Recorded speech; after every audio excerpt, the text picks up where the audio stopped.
Muito boa noite, amigos. É um prazer estarmos entre vós esta noite, aqui em Vila Franca de Xira, bem às portas de Lisboa, para mais uma série destas conferências, ou pelo segundo congresso que vamos fazer aqui em Portugal. Viemos de Porto Alegre, onde tivemos duas partes. Aqui vamos continuar a jornada neste segundo congresso, com a colaboração do Ivan, o qual agradecemos desde já a sua amabilidade e disponibilidade. A Associação Renovo também deseja a todos vocês a bênção do Senhor e o batismo do Espírito em Cristo também. Ivan, vamos orar. O que é que tu achas? Pedir a bênção do Senhor, uma vez que este trabalho é para Ele. Ok? Queres orar? Sim, vamos orar. Ok. Oremos. Querido Pai amado, nós te agradecemos, Senhor, por esse momento que podemos estudar a sua palavra. Pedimos ao Senhor, Pai, que esteja conosco, nos dando entendimento, Senhor, da Bíblia, para que também, Senhor, essa palavra entre em nosso coração e nos faça, Senhor, caminhar de acordo com a sua vontade. Que o Senhor esteja conosco agora, mediante o seu Espírito, é o que pedimos e agradecemos em nome de Jesus. Amém. Amém.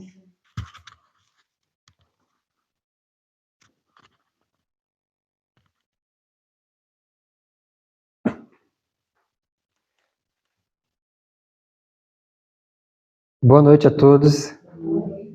É um prazer muito grande poder estar aqui com vocês para compartilhar a palavra do Senhor.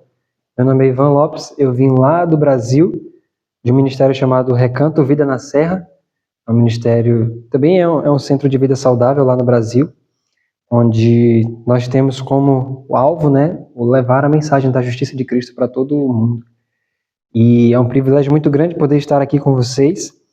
E hoje nós vamos tratar sobre a justificação pela fé. É um assunto muito maravilhoso, é um assunto que aquece o nosso coração, que enche a nossa vida de propósito. Então eu quero compartilhar com vocês, eu vou pedir, se vocês estiverem com a Bíblia na mão, eu vou pedir para vocês abrirem o livro de Romanos no capítulo 4, que esse assunto de hoje com certeza vai encher os nossos corações de gratidão a Deus por tudo que Ele fez e fará em nossa vida. Então vamos juntos ler aqui a palavra do Senhor. Vai usar o microfone? Não precisa não, dá para ouvir direitinho. Então, eu sempre tenho o costume de, antes de ler a palavra, fazer só mais uma oração. Podemos fazer mais uma oração então? Vamos orar juntos então.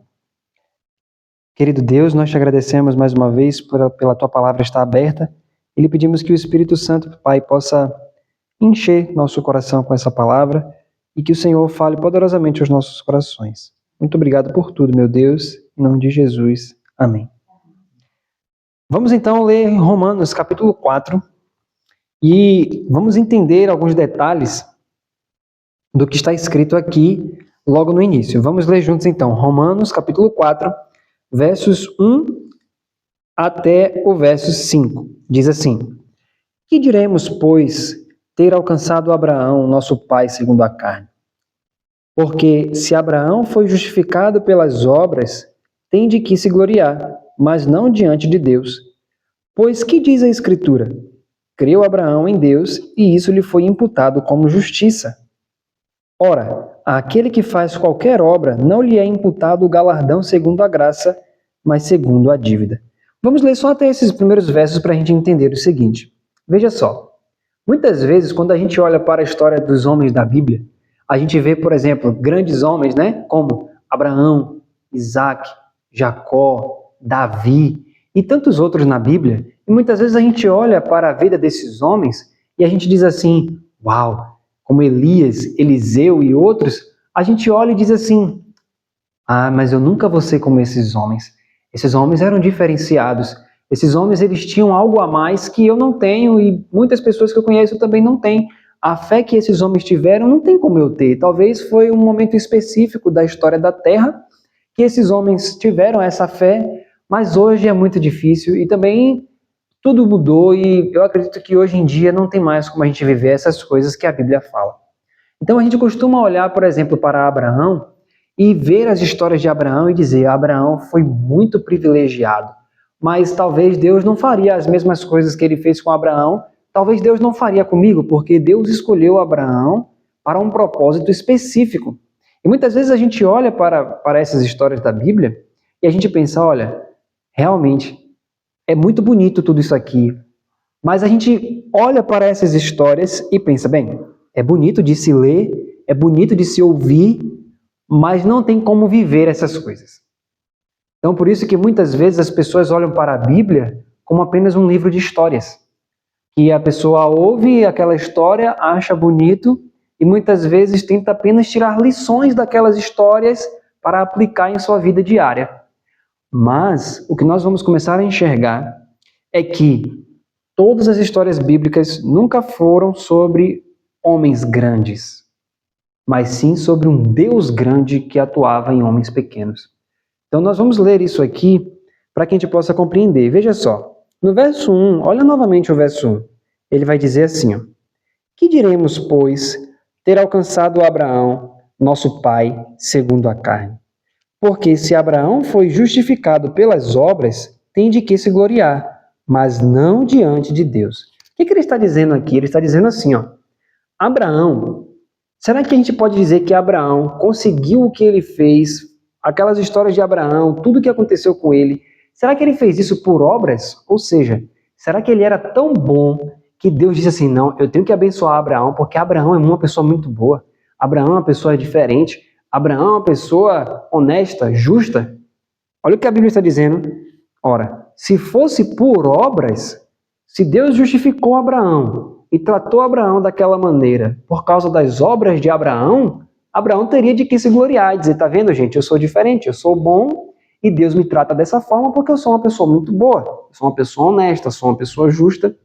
Então ele teria até do que se gloriar, se fosse pelas obras. Mas, olha o que é que diz o verso 3. Pois que diz a Escritura? Creu Abraão em Deus e isso lhe foi imputado como justiça. Então, de acordo com a Bíblia, o que aconteceu com Abraão que ele foi contado ou considerado como um justo? Ele creu. Ele acreditou. Agora, ele acreditou em quê? Se você voltar lá para Gênesis, lá a partir do capítulo 12 em diante, você vai perceber que Deus chegou para Abraão e disse assim, Abraão, você vai ser pai de muitas nações. Só que Abraão, quando ele ouviu essa promessa, Abraão ele não tinha evidência alguma de que aquilo se cumpriria. Mas ele veio, de uma família que não conhecia verdadeiramente o Deus de Israel, não conhecia profundamente o Deus de Israel, mas quando Deus apareceu para ele e disse, olha, você vai ser pai de muitas nações, Abraão, a Bíblia diz que ele creu, ele disse, amém, Senhor. E o fato de ele crer, Deus disse, você é justo. Veja só como acontece o processo, como é simples. Deus apareceu a Abraão e lhe fez uma promessa. Quando Abraão se agarrou a essa promessa e disse, eu creio, Senhor, que assim seja, Deus olhou para Abraão e disse, você é justo, Abraão. Então veja que a chamada justiça imputada, quando ele fala no verso 3, isso lhe foi imputado como justiça, ou seja, foi transferido a justiça de Jesus para Abraão. Como é que Abraão conseguiu se tornar uma pessoa justa? É simples. Quando Deus deu a promessa para Abraão e ele creu, ele acreditou, Deus disse, você é justo. Olha que simplicidade. Então, quando você olha para a vida de Abraão, no primeiro momento que Deus chegou até Abraão, ele fez uma promessa. Abraão creu e a justiça de Deus foi colocada em Abraão pelo fato de ele crer.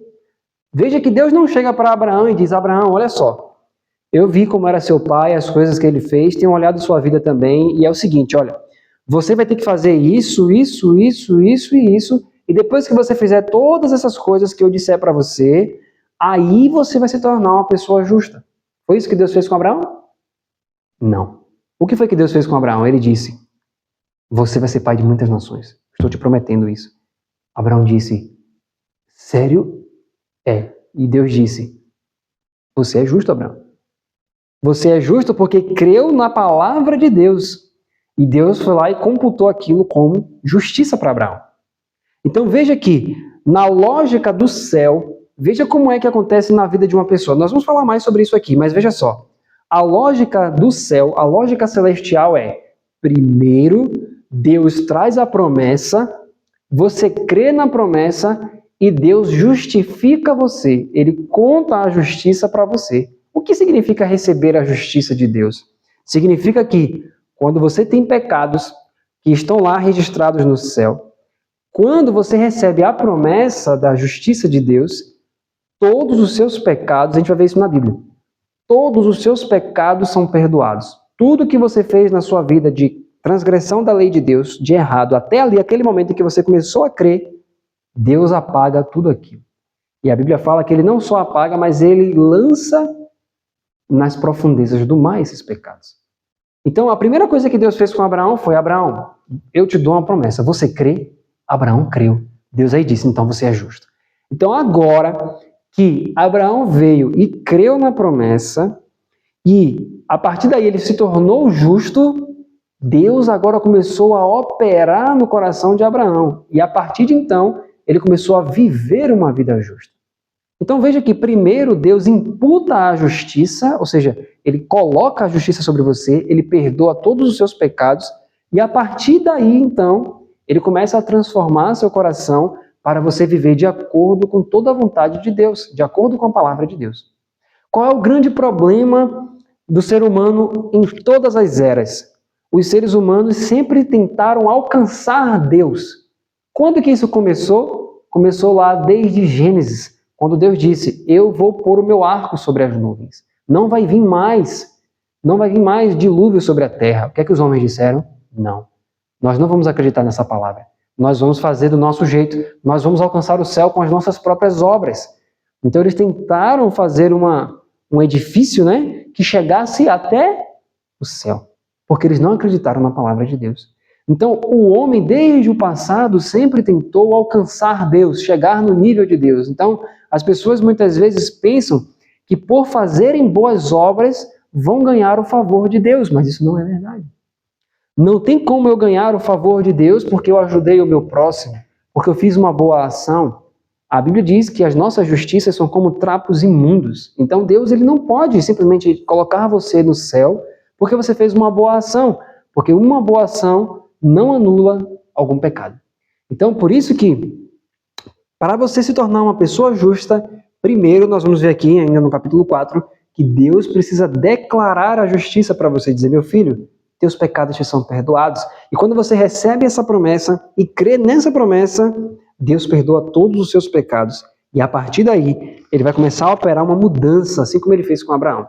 Então vamos ver isso aqui, vamos continuar lendo. No verso 4. Vamos ler o verso 3 de novo para a gente entender o que a gente acabou de falar. Pois que diz a Escritura? Creu Abraão em Deus e isso lhe foi imputado como justiça. Então veja, simplesmente Abraão creu e Deus justificou Abraão. Verso 4. Ora, aquele que faz qualquer obra, não lhe é imputado o galardão segundo a graça, mas segundo a dívida. Mas aquele que não pratica, mas crê naquele que justifica o ímpio, sua fé lhe é imputada como justiça. Então, olha o que ele está dizendo no verso 4. Ora, aquele que faz qualquer obra, não lhe é imputado o galardão segundo a graça, mas segundo a dívida. O que ele está dizendo com isso? Ora, quando alguém trabalha, em qualquer trabalho que seja, qualquer ramo que seja, a pessoa trabalha e quando chega no final do mês que ela recebe o salário, ela olha para o patrão e diz assim: muito obrigado, como você é maravilhoso por me pagar o meu salário do mês. Alguém faz isso? Não. Por quê? Porque se a pessoa trabalhou, o que é que ela espera em troca? Ela espera o seu salário. Então, quando alguém paga a pessoa porque trabalhou, aquilo não é graça, aquilo é dívida. Então veja, se Abraão estivesse recebendo alguma justiça pelo que ele fez, Deus não estaria sendo gracioso com Abraão. Ele estaria sendo justo e honesto. Olha, Abraão, você fez o bem, eu vou lhe pagar conforme você fez. Você merece. Mas não é isso. Veja que a Bíblia diz que aquele que não pratica, ou seja, que não faz boas obras, mas crê naquele que justifica o ímpio, sua fé lhe é imputada como justiça. Então veja que na nossa condição, quando Deus chega até nós, que Ele olha para nós, Ele não vê boas obras. Como assim boas obras? O que seriam boas obras? Veja só. Quando nós olhamos para os 10 mandamentos, os 10 mandamentos que Deus deu no Sinai, eles já existiam desde toda a eternidade. E a lei de Deus é uma transcrição do seu caráter. Então, a lei de Deus é aquilo que Deus é. Deus é santo, a lei é santa, Deus é justo, a lei é justa. Então, tudo que está escrito nos 10 mandamentos diz respeito ao próprio Deus. Aquilo é a essência, a natureza de Deus. E a lei, pelo fato de ela ser uma transcrição do caráter de Deus, significa que ela está expressando quem Deus é. Então, quando a Bíblia fala sobre aqueles que vão subir no Monte Santo, a Bíblia diz que quem vai subir são os que têm mão limpa e coração puro. Em outras palavras, aqueles que são como o caráter de Deus, que têm o caráter de Deus. Então a Bíblia está dizendo que somente pode entrar no céu quem tem o caráter de Deus, ou seja, quem faz boas obras.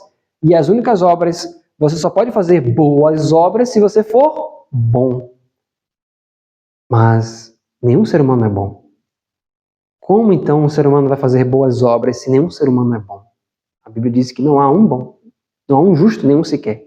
Só há uma maneira de haver boas obras, quando o próprio Deus, quando Ele perdoa todos os seus pecados e lança todos os seus pecados no fundo do mar. Depois que Ele faz isso, em João 14, 23, Jesus diz que se alguém me ama, guardará a minha palavra, e eu o amarei, e eu virei a Ele, e o Pai também, e faremos nele morada. Ou seja, a partir do momento que o próprio Deus vem morar no seu coração, e você permite que Deus entre no seu coração e habite em seu coração, Deus transforma seu coração e Ele, dentro de você, começa a operar boas obras. É somente assim. É somente dessa maneira que as coisas acontecem.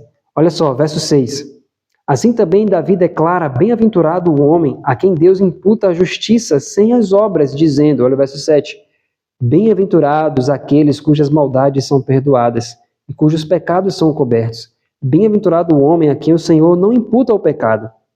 E aí ele pergunta no verso 9, vem, pois, esta bem-aventurança sobre a circuncisão somente ou também sobre a incircuncisão? Porque dizemos que a fé foi imputada como justiça a Abraão. E como lhe foi, pois, imputada, estando na circuncisão ou na incircuncisão? Não na circuncisão, mas na incircuncisão. Vamos parar aqui no verso 10. Olha o que ele está dizendo. Deus, quando ele foi trazer justiça para Abraão, ele primeiro pediu para Abraão se circuncidar? O que está escrito aí? Ele pediu para Abraão circuncidar antes de dar a justiça? Não. O que ele chegou? O que ele fez? Ele chegou até Abraão e disse, olha, Abraão, eu te dou essa promessa e você precisa crer. Abraão disse, amém, Senhor, eu creio. Aí Deus falou, então você é justo. Só que depois que Deus justificou Abraão pela fé de Abraão, Deus deu a ele um sinal da fé dele. É isso que nós vamos ver aqui. Mas o que nós aprendemos disso? Quando nós vamos levar a mensagem de Cristo para as pessoas, nós precisamos primeiro apresentar Cristo para as pessoas. Nós precisamos apresentar a justiça de Deus para as pessoas. O Evangelho, como Cristo salvou aquela pessoa. Foi isso que Deus fez com Abraão. Primeiro ele perdoou os pecados de Abraão e depois que Abraão creu e começou a haver uma transformação de dentro para fora, Deus disse, olha Abraão, agora você precisa ser circuncidado. Agora o motivo da circuncisão nós não vamos falar neste momento. Mas veja que no verso 13, olha que interessante, no verso 11 na verdade, e recebeu o sinal da circuncisão, olha o que a Bíblia fala sobre a circuncisão, selo da justiça da fé quando estava na incircuncisão, para que fosse pai de todos os que creem, estando eles também na incircuncisão, a fim de que também a justiça lhes seja imputada. Então agora olha só, quando Deus chegou para Abraão e pregou a mensagem para Abraão, e nós vamos ver aqui agora de noite, como foi que Deus pregou o evangelho para Abraão? Porque na mente da maioria dos cristãos, as pessoas dividem o evangelho da seguinte forma, olha só, eles dizem assim, de Gênesis a Malaquias, ali foi o tempo da lei, e de Jesus para frente começa o tempo da graça. Então, as pessoas pensam que evangelho só começou a existir quando Jesus Cristo começou a pregar ali e chamou os discípulos dali para frente. Mas nós vamos ver que evangelho começa desde Gênesis. E nós vamos ver quem foi a primeira pessoa, o primeiro ser que pregou o evangelho. Por quê? Veja que aqui no verso 11, ele disse que Abraão recebeu o selo da justiça que ele teve quando estava incircunciso. Então, Deus não pediu nada a Abraão. Isso aqui é muito importante, gente. Deus não disse a Abraão, eu vou lhe dar uma série de regras para você fazer, e se você fizer, você vai ser justo. Deus não fez isso. Ele disse a Abraão, eu fiz por você, o cordeiro está morto desde a fundação do mundo, eu te apresento uma promessa. Quando Abraão creu na promessa, o crer de Abraão, a crença dele na palavra de Deus, foi suficiente para que Deus dissesse, você é justo, Abraão. É muito simples. Agora, a partir da crença na palavra de Deus, começou-se a operar uma mudança no próprio Abraão. Então, só que como é que Abraão ouviu esse evangelho? Vamos dar uma pausa aqui, porque nós vamos ler o verso 13 e a gente vai dar uma pausa em Romanos para a gente ir lá para Gênesis, para a gente ver que evangelho foi esse que Abraão ouviu. E eu peço que você anote, porque nós vamos ver passagens maravilhosas com um novo significado. Olha só. Vamos ver aqui Romanos capítulo 4, verso 13, diz assim, ó, porque a promessa de que havia de ser herdeiro do mundo não foi feita pela lei a Abraão ou a sua posteridade, mas pela justiça da fé. Então preste atenção aí, por favor, que no verso 13 ele diz, veja que no início do capítulo ele falou, olha, Deus fez uma promessa a Abraão, quando Abraão creu, isso lhe foi imputado por justiça. E aí, ele, quando chega no verso 13, ele diz, que promessa? A promessa de que havia de ser herdeiro do mundo. Ora, peraí. Aqui no capítulo 4, do verso 13, está dizendo que Deus prometeu que Abraão seria herdeiro de onde? Do mundo.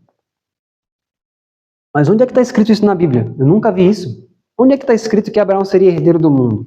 Vamos ler agora e você vai ficar maravilhado com o que nós vamos ver nesse momento. Veja só. Vamos ler juntos aqui. Deixa eu botar o fitilho aqui. Para a gente voltar depois aqui para o capítulo 4. Olha só. Vamos ler aqui Gênesis.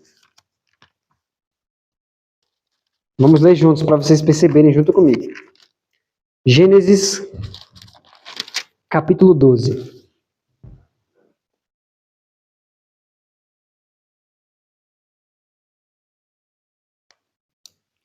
Todos acharam? Gênesis 12, verso 1 diz, ora, o Senhor disse a Abrão, sai-te da tua terra, da tua parentela e da casa de teu pai para a terra que eu te mostrarei. Pronto. Então Deus chegou e disse, Abraão, sai do meio da tua parentela, porque eu vou te mostrar algumas coisas, vou te mostrar a terra. Agora vai para o capítulo 15, e é aqui que a gente chega no momento mais crucial da questão. Olha só.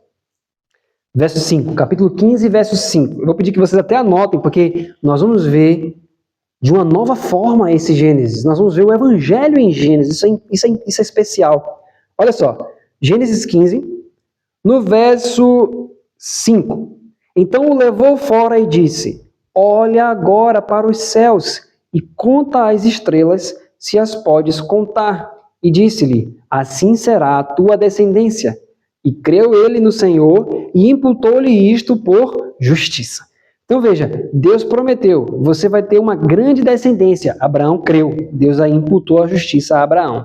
Só que agora olha o verso 7. E disse-lhe mais, eu sou o Senhor que te tirei de Ur dos Caldeus para dar-te a ti esta terra para herdá-la. Uau! Vamos entender aqui, peraí. Então, vamos parar para pensar o seguinte. Deus disse a Abraão, eu te tirei de lá, porque eu vou fazer você herdar a terra. Se você olhar de uma forma terrena somente, você vai pensar, então Abraão ia herdar alguma parte ali da Mesopotâmia. Mas se você for para Atos capítulo 7, quando Estevão estava para ser apedrejado, que ele começou a pregar, ele disse, Abraão morreu e não herdou sequer o espaço de um pé. Então, peraí. Deus chamou Abraão e disse, Abraão, eu vou te dar a terra. Mas em Atos capítulo 7, Estevão diz que Abraão morreu e não herdou nem o espaço de um pé. Então a promessa não foi cumprida? Porque os judeus pensavam que a terra que Deus disse a Abraão que ele ia herdar era um pedaço de alguma parte desse mundo.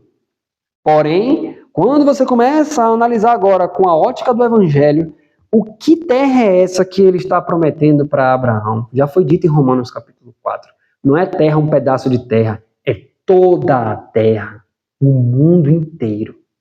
Agora, quando você começa a analisar isso, você vai perceber coisas ainda mais profundas. Por quê? Veja só. Veja agora aqui no verso 13. Porque Abraão perguntou a Deus assim no verso 8. Olha o verso 8. Disse ele, Senhor Deus, como saberei que hei de herdá-la? Abraão perguntou, mas peraí, Senhor. O Senhor disse que eu vou ser herdeiro da terra. Mas como é que eu vou saber que eu vou herdar a terra? Pule agora para o verso 13, que Deus disse algo para Abraão. Olha o que Deus disse para Abraão. Então disse a Abraão, saibas de certo que peregrina será a tua descendência em terra alheia, e será reduzida à escravidão, e será afligida por 400 anos. Agora olha o verso 15. E tu irás a teus pais em paz, em boa velhice serás sepultado. Vamos parar para analisar um detalhe aqui. Deus chega para Abraão e fala assim, Abraão, você vai herdar a terra. E nós estamos vendo pela palavra que a terra que Deus estava se referindo não era um pedaço de terra aqui nesse mundo, porque Abraão viveu como estrangeiro e peregrino e morreu sem ter nenhum pedaço de terra aqui nesta terra. Nós entendemos de acordo com Romanos capítulo 4, verso 13, que esta terra é o mundo, ele foi feito herdeiro do mundo. Só que Deus disse uma coisa para Abraão. Abraão perguntou, Senhor, como é que eu vou saber que eu irei herdar esta terra? Aí Deus disse assim, Abraão, vou lhe contar uma coisa, Abraão.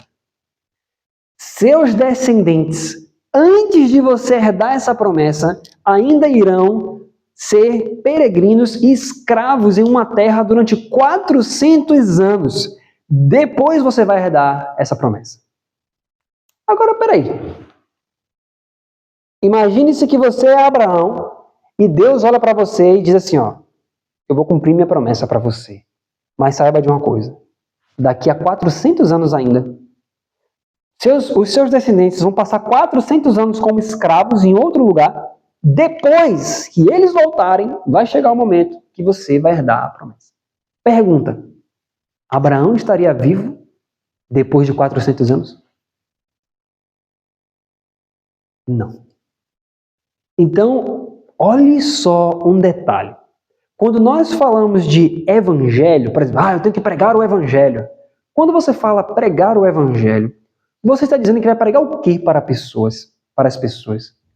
Olha só, o que consiste o evangelho? 1 Coríntios capítulo 15 fala da base da pregação do evangelho. Quem lembra qual é a base da pregação do evangelho? A ressurreição. Paulo diz assim, se não há ressurreição, é vã nossa esperança. Então Cristo não ressuscitou e ninguém vai ressuscitar, então para que pregar? Então a base do evangelho é a ressurreição. Então, olha só.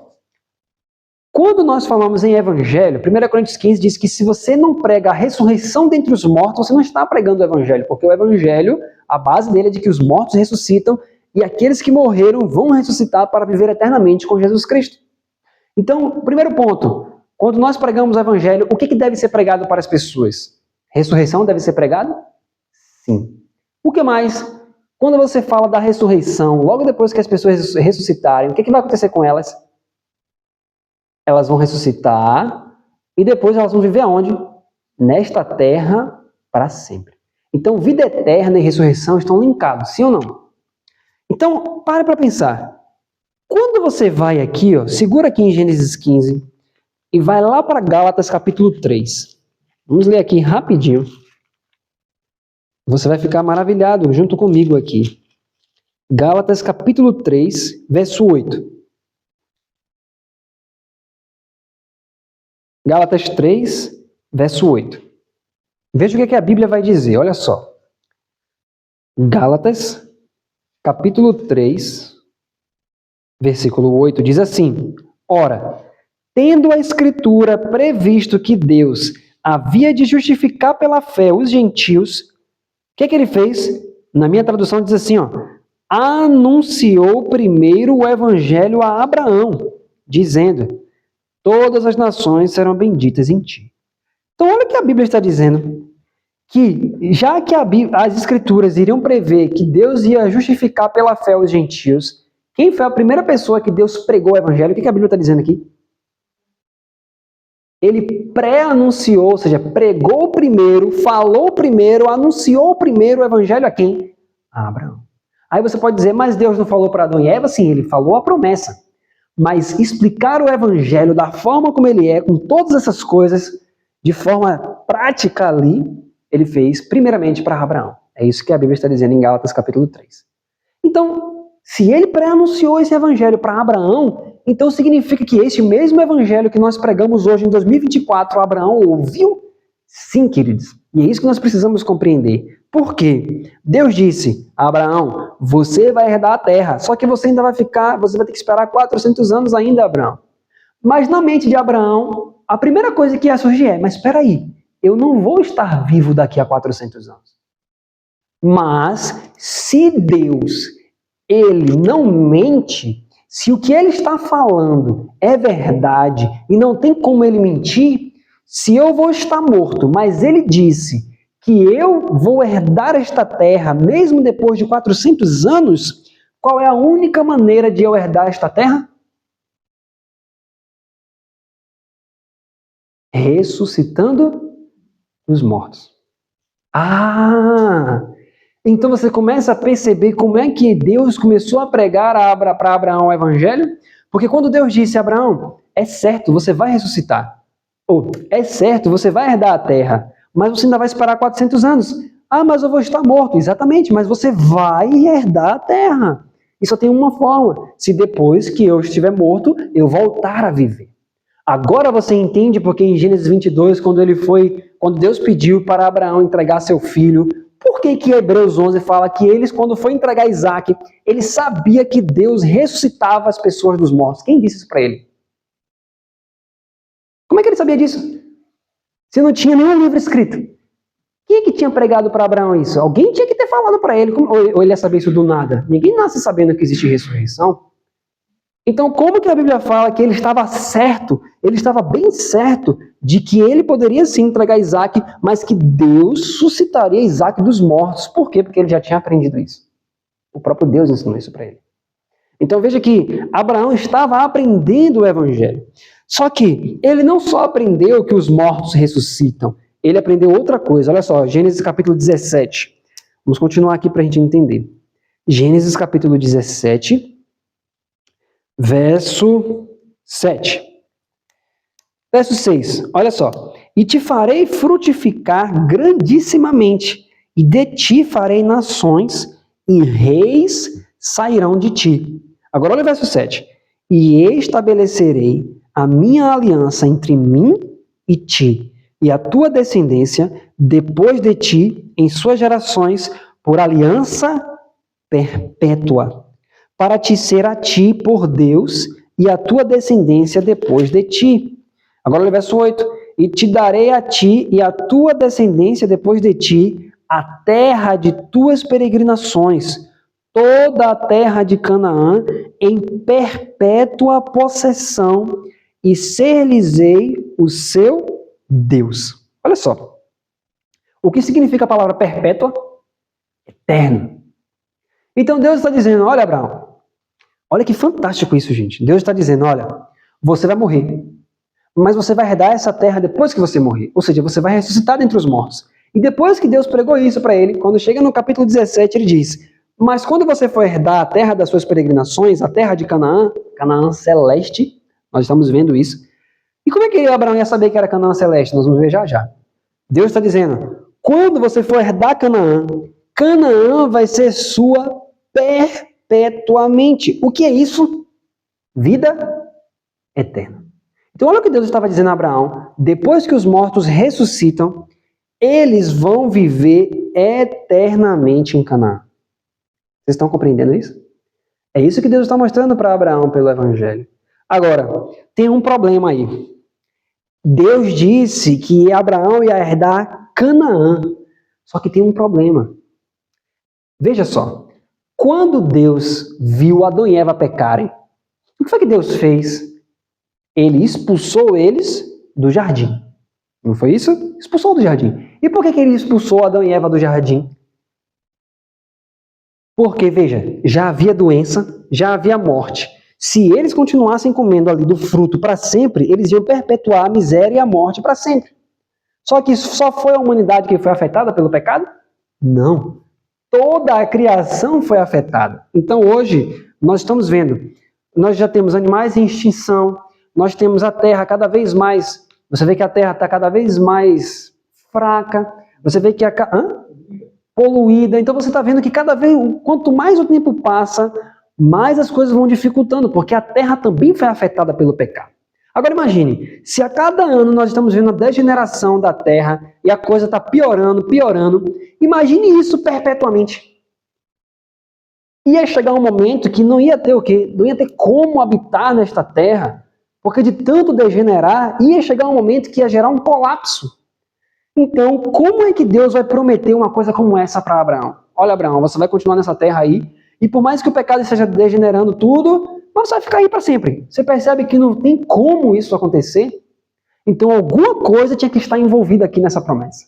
E agora eu quero mostrar para você isso aqui. Vamos abrir Gálatas capítulo 3, e você vai ver algo tremendo. Olha só. Gálatas capítulo 3. Vamos ler juntos aqui. Gálatas 3, verso 13. Gálatas 3, 13. Diz assim. Todos acharam? Cristo nos resgatou da maldição da lei, fazendo-se maldição por nós, porque está escrito, maldito todo aquele que for pendurado no madeiro. Agora olha o verso 14.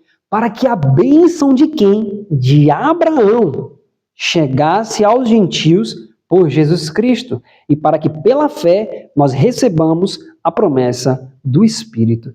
Então veja, olha o verso 13. Cristo nos resgatou da maldição da lei, fazendo-se maldição por nós. Então, Cristo, ele pegou a maldição da lei. E qual era a maldição da lei? Todos que transgredissem a lei de Deus receberiam a maldição da transgressão desta lei. A lei não é maldita, mas a transgressão da lei traz maldição. Só que olha só o verso 16 agora. Gálatas 3,16 diz assim, ó, ora, as promessas foram feitas a Abraão e a quem? E a sua descendência. Vamos parar aqui, não leia mais não, olha só. Quando a gente lê assim, ó, Deus falando com Abraão no Gênesis, olha Abraão, eu estou prometendo isso para você e para a sua descendência. Quando a gente lê isso primariamente, quem é que vem na nossa cabeça? Isaac, Jacó, né? Olha Abraão, eu estou prometendo para você e para os seus descendentes, para o seu descendente. Aí a gente costuma pensar, ele está se referindo aqui a Isaac, a Jacó, mas o que a Bíblia está dizendo? A Bíblia está dizendo para nós que a descendência que Deus está se referindo é quem? Olha só.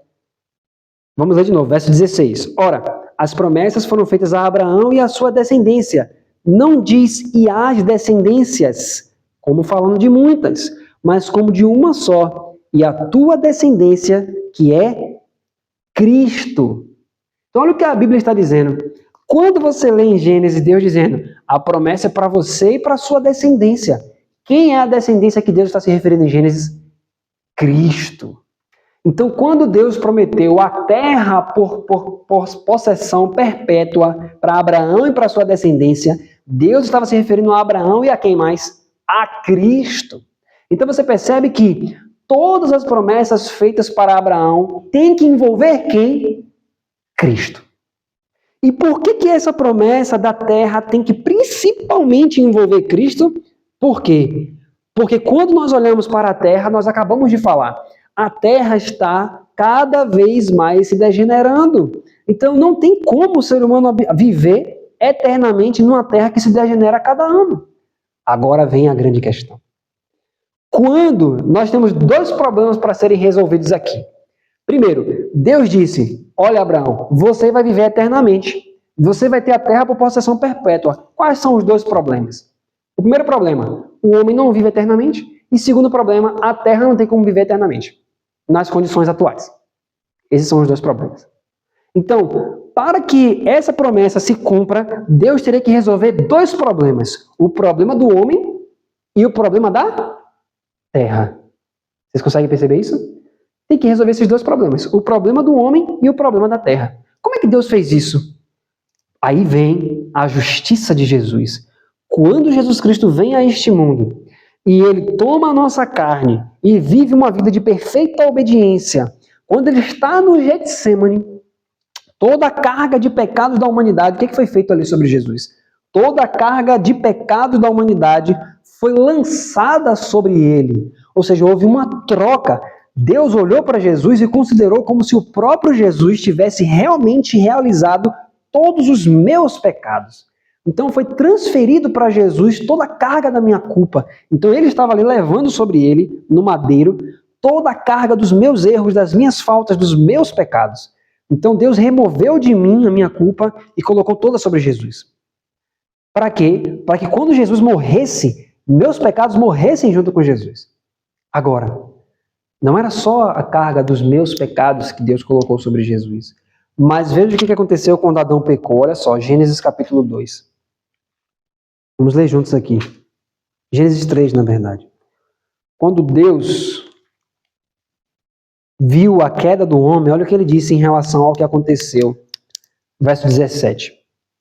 E a Adão disse, olha o que Deus disse para Adão: porquanto deste ouvidos à voz de tua mulher, e comeste da árvore de que te ordenei, dizendo, não comerás dela, maldita é a terra por causa de ti, com dor comerás dela todos os dias da tua vida, espinhos e cardos também te produzirá, e comerás a erva do campo. Então, por causa da transgressão de Adão, a terra passou a produzir algo que ela não produzia. A terra não produzia espinhos. Mas se você for para o capítulo 19 de João, a Bíblia vai nos mostrar, veja só, no Salmo capítulo 8, a Bíblia diz que Deus coroou o homem de glória e de honra. Então o homem era o governante da terra. Mas quando o ser humano pecou, ele transferiu esse governo para Satanás. Então o homem deixou de ter o governo da terra. E quando ele pecou, Deus disse, a terra agora vai te produzir espinhos. Mas Jesus Cristo precisava remir também a terra, para que a terra pudesse ser renovada, assim como o homem precisaria ser renovado, para que Deus pudesse cumprir a promessa dele que ele fez para Abraão e para Cristo, o próprio Cristo precisaria pagar o preço não só do homem, mas da terra. E a terra passa a produzir espinhos. E quando Jesus Cristo estava prestes a estar sobre a cruz, com os pecados da humanidade todos sobre as suas costas, havia ainda o preço da terra a ser pago. E o que foi feito? Os soldados então tecem uma coroa daquilo que não existia na terra. A terra não produzia espinhos. E então os soldados tecem uma coroa de espinhos e cravam sobre a cabeça de Jesus. Então a maldição que foi levantada sobre a terra, que não existia, foi tecida como uma coroa e cravada sobre a cabeça do nosso mestre, dizendo, agora você também precisa pagar o preço da terra. E ele levou cravado na sua cabeça o preço da maldição da transgressão de Adão, para que a promessa que foi feita a Abraão se cumprisse em Jesus Cristo. Então, quando ele estava suspenso na cruz do Calvário, ali estava a maldição da terra sendo levada sobre ele e a maldição do homem, toda a maldição existente sobre o próprio Jesus Cristo. E ali estava ele levantado no madeiro. E por isso que ele disse assim, ó, assim como Moisés levantou a serpente no deserto, assim importa que o Filho do Homem seja levantado. Veja que Jesus não diz, ele poderia usar qualquer outro símbolo para ele mesmo, ele poderia falar, olha, no deserto foi uma serpente, mas eu não sou uma serpente, eu sou uma pomba. Ele poderia dizer, não, a pomba vai ser levantada, mas ele disse que ele estava se comparando a si mesmo como uma serpente. E por que ele disse, se comparou a uma serpente sendo levantada? Porque, queridos, qual foi o animal que no Éden Satanás utilizou para introduzir o pecado no mundo?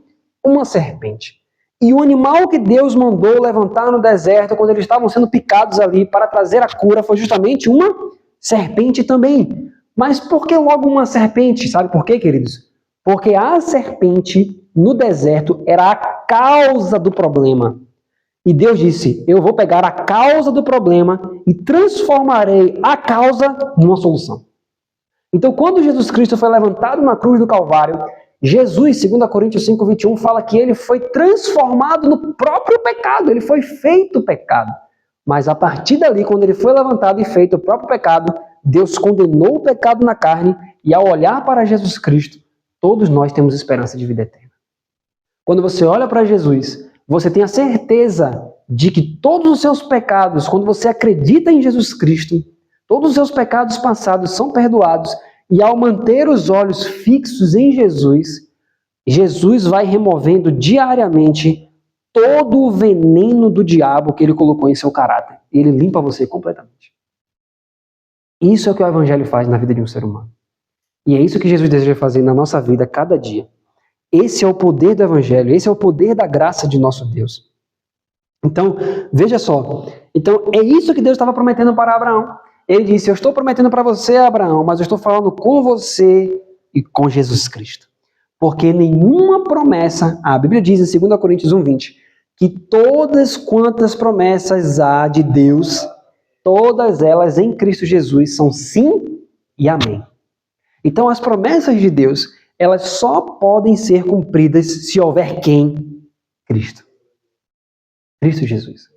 Então, Jesus Cristo remiu o preço, ele pagou o preço da terra, ele pagou o preço da humanidade, e hoje ele está disposto a verdadeiramente operar toda a purificação necessária para que ele possa retornar a esta terra. Por que nós estamos ainda neste mundo?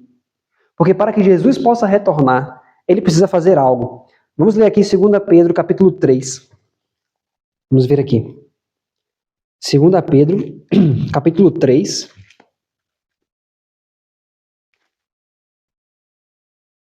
Segunda Pedro 3, verso 13. Capítulo 3, verso 13. 2 Pedro 3, verso 13 diz assim, ó, mas nós, segundo a sua promessa, aguardamos novos céus e nova terra em que habita a justiça. Por isso, amados, aguardando estas coisas, procurai que dele sejais achados imaculados e irrepreensíveis em paz. Olha que maravilha! A Bíblia está dizendo para nós que nós esperamos novos céus e nova terra nos quais habita a justiça. Então, olha o que a Bíblia está dizendo. Olha que fantástico isso. Deus prometeu a Abraão assim, ó, eu vou te dar a terra por possessão perpétua. Mas nós vimos que a promessa era para Abraão e para Cristo. E agora que Cristo veio e estabeleceu a justiça dele para nós, a terra foi redimida. Então a terra que Deus prometeu não é mais essa terra maculada com pecado, mas é uma terra onde habita justiça. Ora, se a justiça habita na terra, para que eu possa entrar nessa nova terra, eu preciso de quê? De justiça. Eu preciso ser uma pessoa justa. Por isso que ele disse, amados, se vocês esperam esses novos céus e nova terra nos quais habita a justiça, então façam que vocês sejam achados por ele na sua vinda como? Irrepreensíveis e sem mácula. Um caráter liberto de pecado. Então, nós precisamos perceber que a Bíblia está mostrando que antes da volta de Jesus, aqueles que creem em Jesus Cristo, aqueles que seguem o Evangelho, assim como Abraão foi transformado pela justiça de Jesus, foi perdoado pelos seus pecados passados, e ele recebeu a justiça de Jesus para ser semelhante a Jesus Cristo, assim todos aqueles que creem em Jesus e esperam a volta de Jesus para habitar num lugar onde só habita a justiça, eles devem ser achados justos. Por quê? Porque quando Jesus retornar, de acordo com o livro de Filipenses, Jesus ele vai transformar somente o nosso corpo, mas o nosso caráter, a nossa vida, assim como foi com Abraão, deve ser transformada antes. Então veja que coisa maravilhosa, queridos. Então nós estamos vendo que este evangelho que nós sabemos, que nós compreendemos, foi pregado para Abraão no passado. Vamos ver mais um detalhe aqui em João capítulo 8. Nós estamos já no fim, para a gente compreender e veja como isso afeta a nossa vida de forma maravilhosa. Olha só. João capítulo 8. João 8, verso 56. João 8, 56 diz assim: Abraão, vosso pai, aqui é Jesus falando, Abraão, vosso pai, exultou, ou seja, se alegrou por ver o meu dia, e viu-o e alegrou-se. Verso 57. Disseram-lhe, pois, os judeus: ainda não tens 50 anos e viste Abraão? Disse-lhes Jesus: em verdade vos digo que antes que Abraão existisse, eu sou. Então pegaram em pedras para lhes atirarem, mas Jesus ocultou-se e saiu do templo, e passando pelo meio deles, e assim se retirou. Olha só, talvez você pode olhar aqui e pensar, quando Jesus disse assim, antes de eu falar isso, deixa eu fazer uma pergunta. Tudo que Jesus falava estava baseado na palavra, sim ou não? Tudo que ele falava não tinha nada que estava fora da Bíblia. Mas quando ele disse assim, Abraão, o pai de vocês, ele viu o meu dia e se alegrou. O que Jesus falou aqui está na Bíblia? Ou ele falou alguma revelação fora da Bíblia? Porque ele disse, o pai de vocês, Abraão, me viu e se alegrou. Mas por que os judeus perguntaram para ele assim, você não tem nem 50 anos e já viu Abraão? Por que eles perguntaram isso? Porque essa informação, para eles, na mente deles, eles não conseguiam enxergar isso na Bíblia. Assim como essas coisas que a gente viu, nós acabamos de ver que Deus pregou a ressurreição para Abraão. Pregou ou não pregou? Pregou. Deus pregou a nova terra para Abraão. Pregou ou não pregou? Pregou. Deus mostrou todo o evangelho a Abraão. Nós estamos vendo apenas alguns detalhes, tem mais. Mas Deus foi mostrando passo a passo a Abraão, do evangelho a Abraão. Mas os judeus não conseguiam enxergar. Então quando Jesus falou assim, Abraão viu o meu dia e se alegrou. Eles não conseguiam enxergar aquilo. Mas Abraão viu o dia de Jesus. E nós podemos, por exemplo, dizer quando foi esse dia, ou se foi mais de um dia, nós podemos falar de um momento em que Abraão viu o Senhor Jesus. Aí você pode perguntar, mas será que ele viu? Como é que ele conseguiu enxergar Jesus Cristo? Queridos, eu quero abrir um parênteses aqui que vai ser um pouco longo, mas olha só. Quando nós lemos a Bíblia, nós precisamos pedir a Deus visão espiritual. Como assim visão espiritual? Veja só, nós vamos enxergar aqui o que por exemplo, para algumas pessoas no deserto, quando Deus mandou levantar a serpente, algumas pessoas disseram o quê? Eu não vou olhar para aquilo. Eu estou envenenado, tudo bem, mas eu não vou olhar para aquilo. Aquilo ali, eu não consigo enxergar nada que vai me curar naquela serpente ali. Então eu não vou nem olhar. Eu me recuso a olhar. E muitas pessoas, aconteceu o que com elas? Pereceram. Então elas morreram por quê? Porque elas não conseguiam enxergar a salvação de Jesus Cristo naquela serpente. Então estava ali na frente deles, mas eles não conseguiam enxergar nada espiritual naquilo ali. Aquilo ali era só um pau levantado com a serpente no meio. Não me diz nada. Mas ali estava a salvação de Deus. Então, Abraão, nós vamos ver na Bíblia que ele era um homem que tinha visão espiritual. O que muitas pessoas só iriam ver coisa boba, coisa normal, ele enxergava com os olhos espirituais. Nós vamos ver isso aqui em Gênesis capítulo 15. Vamos ver juntos aqui para você enxergar isso. Olha só.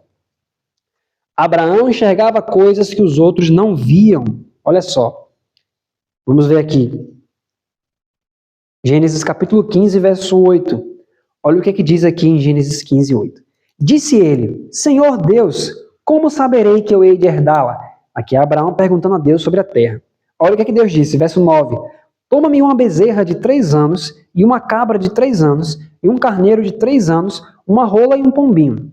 E trouxe-lhe todos estes, e partiu-os pelo meio, e pôs cada parte deles em frente da outra, mas as aves não partiu. E as aves desciam sobre os cadáveres, Abraão, porém, as enxotava. E pondo-se o sol, um profundo sono caiu sobre Abraão. E eis que grande espanto e grande escuridão caiu sobre ele. Olha só, queridos, isso aqui é algo assim, muito profundo e muito tremendo. Porque, olha só, parem para pensar. Deus acabou de fazer uma aliança com Abraão aqui em Gênesis 15. Aí ele disse, Abraão, você tem que fazer o seguinte, Abraão. Você precisa tomar uma bezerra de 3 anos, uma cabra de 3 anos e um carneiro de 3 anos, uma rola e um pombinho. Agora imagine, Abraão pega os animais e a Bíblia fala que ele colocou um na frente do outro, ou seja, como se ele fizesse um caminho ali. Ele faz esse caminho, pronto. Se ele fosse uma pessoa terrena, que não tivesse visão espiritual, o que é que ele faria? Bom, Deus mandou eu fazer isso aqui, já fiz, e tá por isso mesmo, deixa eu deixar isso aí e vou embora.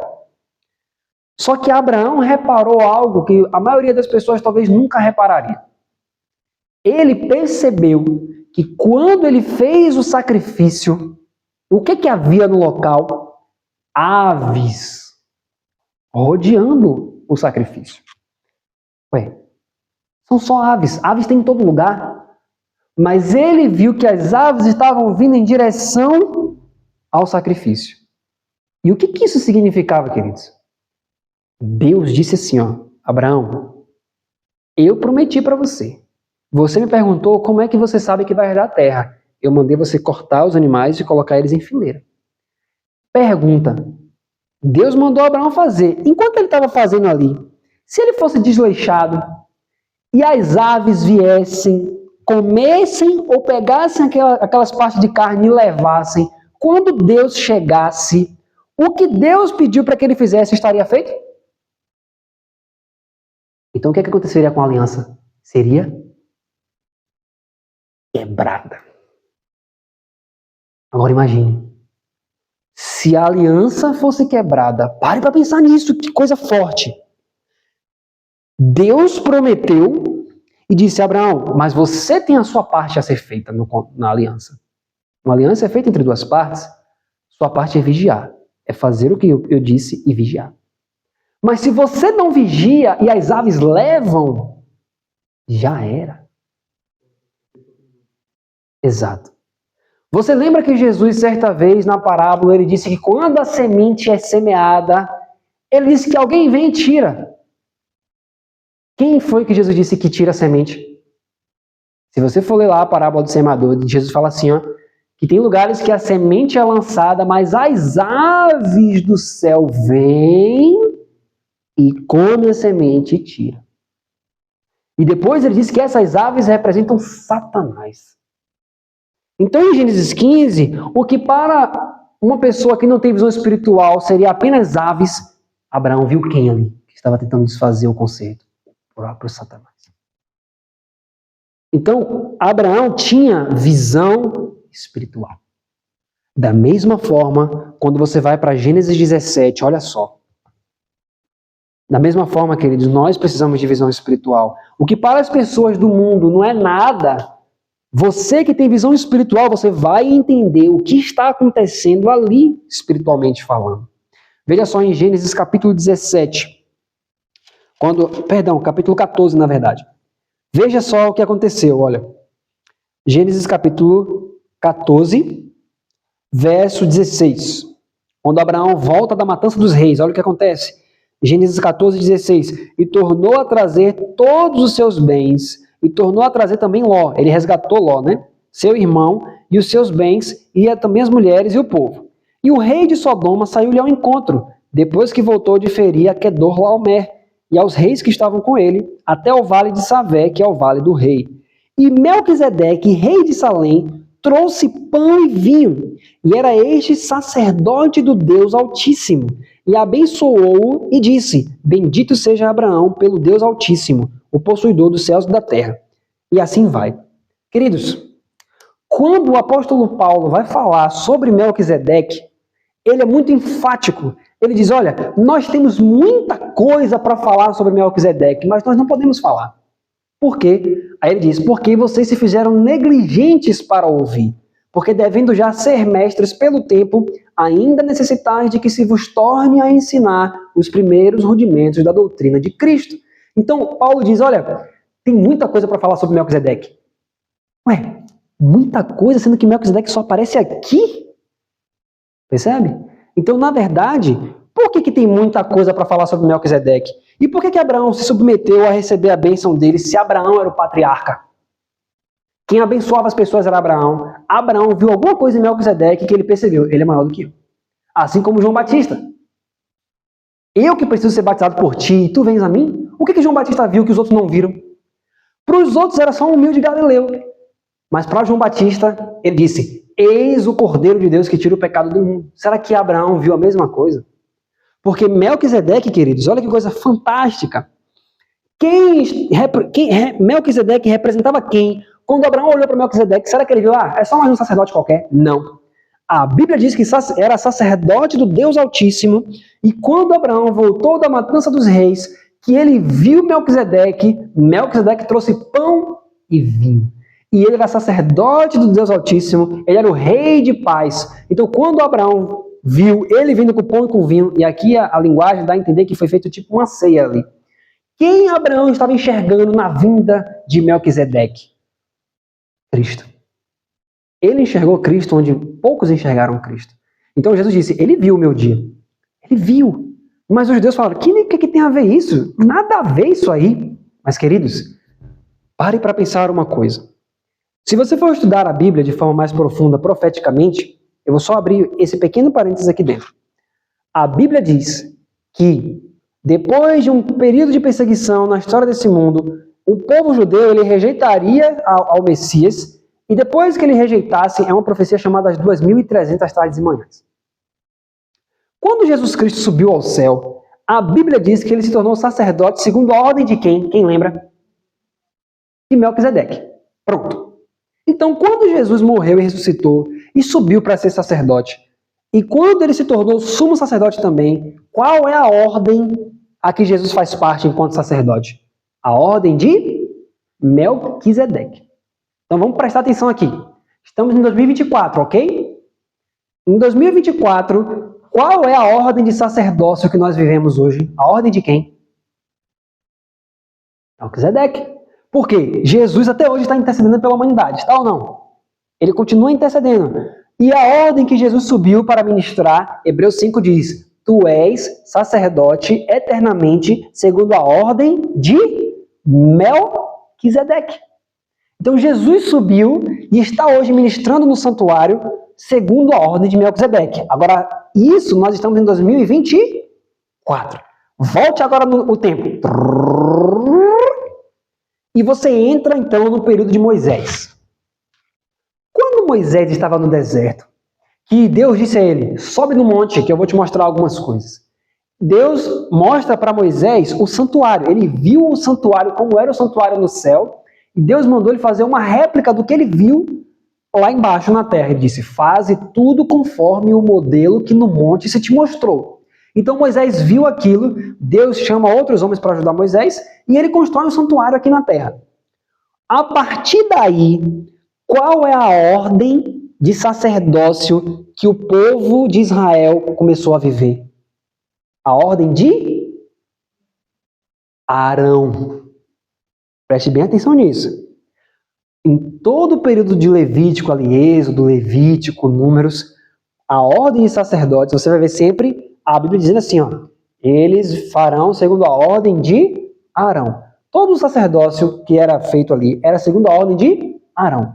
Então a ordem de Arão, ela surge quando o povo foi tirado do Egito, estava no deserto, e por causa da aliança que eles fizeram no Sinai, eles começaram a viver uma outra ordem, que era a ordem de Arão. Mas, passado o Sinai, passado esse tempo, quando Jesus Cristo sobe, ele instaura ali, essa dispensação. Jesus subiu como sacerdócio segundo a ordem de Arão? Não. Foi segundo a ordem de quem? De Melquisedeque. Mas eu lhe pergunto, se você for para Hebreus capítulo 8, diz que na ordem de Melquisedeque, nós vivemos promessas maiores e mais gloriosas do que na ordem levítica. Ok? Então nós temos acesso a promessas superiores. Aí eu lhe pergunto, Abraão, lá atrás, antes do deserto, antes de Moisés, qual era a ordem que Abraão vivia? A ordem de Melquisedeque. Não existia a ordem de Arão no tempo de Abraão. Sabe o que isso significa, queridos? Eu vou dizer para vocês. A primeira vez que os discípulos de Jesus foram chamados de cristãos foi em Atos 18, em Antioquia. Ou seja, imagine só, você está aqui hoje, nós estamos aqui, e ninguém chama a gente de cristão. Mas nós temos um estilo de vida. Todos nós. Mas não temos nome de cristão. Mas estamos vivendo sob a ordem de Melquisedeque, nós cremos na promessa de Deus, nós estamos vivendo tudo certinho. Aí alguém entra pela porta e fala assim, pelo estilo de vida de vocês, eu vou chamar vocês de cristãos. Aí dali para frente vocês começam a ser chamados de cristãos. Mas antes dessa pessoa chamar você de cristão, você já não era um cristão? Você já era um cristão. Mas depois que você foi para aquela cidade, lá deram um nome para vocês, que era cristãos. Ou seja, se Abraão tivesse saído, digamos que Abraão fosse para a linha do tempo, e Abraão estivesse do lado do apóstolo Paulo, do lado de Tiago, do lado dos apóstolos, e as pessoas olhassem para Abraão e vissem no que Abraão cria, como Abraão vivia, em todas as coisas da vida de Abraão, ela chamaria Abraão de quê? De cristão. Então veja que, desde o Gênesis, tudo que Deus fez, todas as promessas, sempre foi para aqueles que criam em Cristo, ou seja, sempre foi para os cristãos. Então, desde o início, desde que as promessas começaram a ser feitas, todas as promessas da palavra é para aqueles que olham para a cruz de Cristo e creem que Jesus Cristo perdoa seus pecados passados, livra-os dos pecados do presente e vai mantê-los puros e santificados, para quando ele retornar, ele levar eles para subir para a Nova Canaã. Então veja, queridos, todas essas promessas que nós estamos vendo, nós poderíamos entrar em mais detalhes abarcantes, porém, talvez não dê por conta do tempo. Mas veja que nós estamos entendendo que o Evangelho ele é eterno. Nunca foi mudado o Evangelho. O Evangelho ele sempre foi um. E veja que nunca mudou. Então, a lei de Deus, o Evangelho, sempre andaram juntos. A Bíblia diz em Gênesis 26 que Abraão guardou todos os mandamentos. Então, até hoje, desde a época de Abraão até os dias de hoje, os 10 mandamentos eles devem ser vividos. A lei de Deus ela continua sendo válida. E depois que Jesus Cristo morreu na cruz do Calvário e ressuscitou e está até hoje no santuário trabalhando por nós, nós precisamos continuar vivendo da mesma forma que Abraão viveu, guardando todos os mandamentos de Deus. Então, essa é a vontade de Deus para cada um de nós. A vontade de Deus é que, olhando para Jesus, você seja completamente perdoado e completamente purificado. E é isso que nós vamos ler aqui para a gente finalizar em Efésios capítulo 5. Vamos ler juntos aqui. Nós iremos compreender isso. Nós vimos muita informação maravilhosa da palavra de Deus nessa noite. Olha só. Vamos ler juntos aqui. Efésios capítulo 5. Então nós vamos fechar essa parte.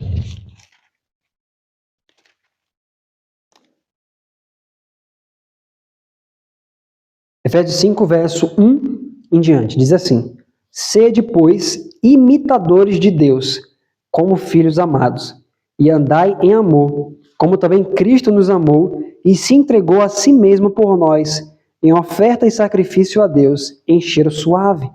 Mas a fornicação e toda impureza ou avareza nem ainda se nomeia entre vós, como convém a santos.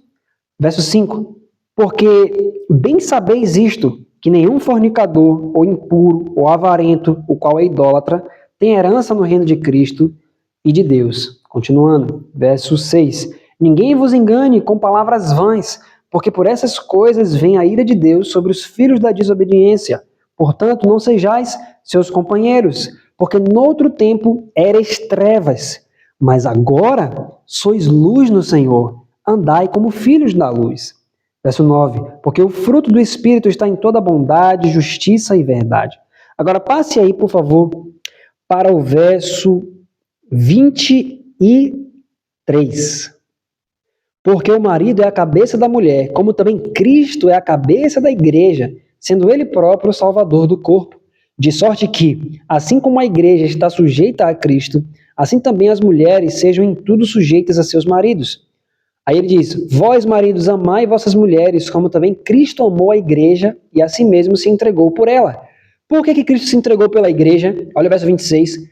Para a santificar, purificando-a com a lavagem da água pela palavra, para apresentar a si mesmo igreja gloriosa, sem mácula, nem ruga, nem coisa semelhante, mas santa e irrepreensível. Essa é a vontade de Deus. Depois que Jesus Cristo sofreu tudo o que ele sofreu, depois de fazer tudo o que ele fez, de prometer todas aquelas coisas para Abraão, ele diz: olha, eu me entreguei por você para te apresentar diante do Pai como uma igreja pura, sem mácula, sem mancha, mas santa e irrepreensível. O que é uma pessoa irrepreensível, uma pessoa santa? Uma pessoa santa, santidade é ser separado, separação.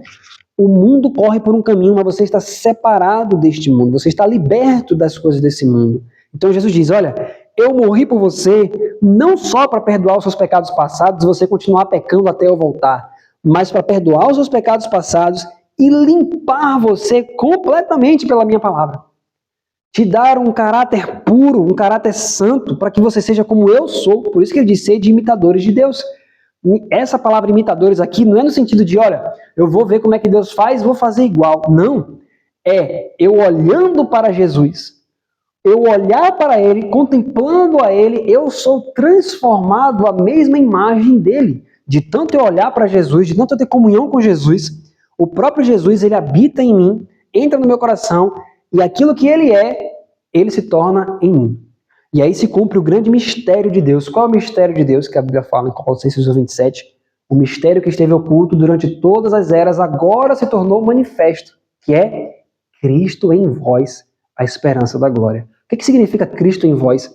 Significa que aquele Jesus que você olha na Bíblia, que parece tão distante, ele não está distante. Quando você crê nele, ele vem habitar dentro de você. Ele vem morar em você. Ele habita dentro do seu coração de tal forma que ele começa uma mudança dentro de você, de dentro para fora. E quando os seres celestiais olharem para você, eles vão ver a mesma vida de Jesus de Nazaré sendo reproduzida na sua vida. Você vai falar igual a Jesus, você vai pensar como Jesus, você vai agir como Jesus, e o mundo inteiro vai testemunhar Jesus Cristo de Nazaré na sua vida. E o mistério se cumpre em você. E quando esse mistério se cumprir na igreja do Deus vivo, Jesus Cristo voltará para essa terra. Por isso Jesus não voltou ainda. Jesus não voltou ainda porque ele precisa encontrar um povo pronto e disposto. Ele precisa apresentar uma igreja pura e santa e irrepreensível. Quando isso acontecer, e eu creio que isso vai acontecer em nossa geração, quando o evangelho for pregado em testemunho, ou seja, o testemunho de Jesus sendo pregado, aí Jesus Cristo retornará a essa terra. E que ele possa encontrar em nós, que estamos aqui nesta noite, que ele possa encontrar em nós, naqueles que estão também acompanhando nesse vídeo, essa realidade. Uma igreja pura, uma igreja santa, uma igreja irrepreensível, que vive a vida de Jesus. Pela fé de Jesus, Jesus Cristo atua em nosso coração e nos transforma, e recebemos a bênção de Abraão, que é o perdão dos pecados e o direito de entrar na nova cidade que Jesus Cristo vai trazer para nós. Que assim seja em nossa vida, em nome do nosso Senhor Jesus Cristo. Vamos fazer uma oração então, para a gente poder finalizar? Pela graça do nosso Deus.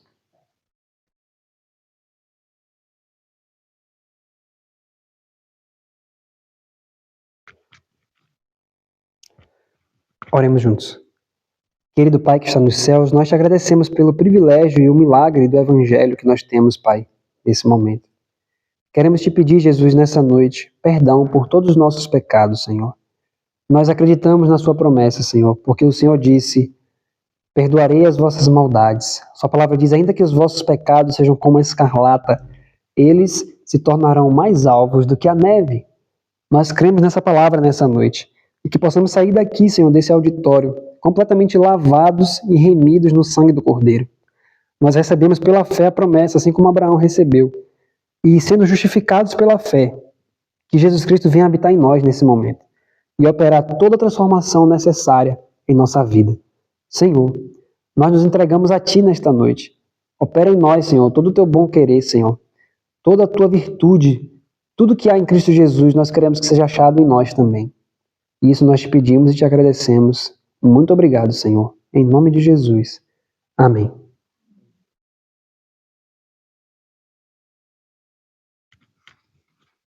Bom, mais uma vez agradecemos ao Ivan a colaboração que ele prestou para connosco em nos trazer, nos desvendar ou ajudar a desvendar este mistério de Deus, que é realmente Cristo em nós.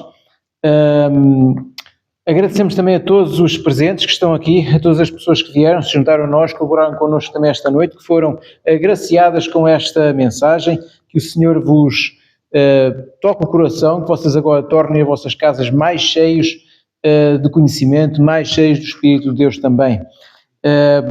Próxima paragem será a zona de Figueiró dos Vinhos.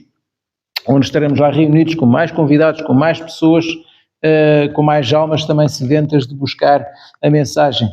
Agradecemos ao Ivan, agradecemos a vocês que nos assistem aqui neste auditório, que assistem este vídeo e, sobretudo, agradecemos ao nosso Senhor Jesus Cristo, Amém. que tem tornado tudo isto possível. Muito obrigado e até breve.